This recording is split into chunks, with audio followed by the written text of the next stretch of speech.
நீங்கள் வாங்குகிற மல்லிகைப்பூவோ முல்லைப்பூவோ 4 நாளைக்கு ஃப்ரெஷ்ஷாக இருக்க என்ன பண்ணலான்னு பார்க்கலாம். நீங்கள் வாங்கி வச்சுருக்க பூவை ஒரு பிளாஸ்டிக் கவருக்குள்ளே போட்டுருங்க. அதில் சுத்தமாக காற்று இல்லாதபடி டைட்டாக க்ளோஸ் பண்ணிவிடுங்க. காற்று படும்போது தான் பூ சீக்கிரமாக கெட்டு போயிடும். அதனால் காற்று உள்ளே இல்லாதபடி நாட் போட்டுக்கோங்க.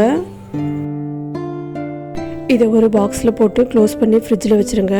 இது 4 நாளைக்கு ஃப்ரெஷ்ஷாக இருக்கும். 4-5 நாளைக்கு அப்புறமா பூ நல்லாயிருக்கும், ஆனால் வாசனை இருக்காது. அதனால் கண்டிப்பாக 4 நாளைக்குள்ளேயே இதை யூஸ் பண்ணிவிடுங்க. தேங்க்யூ.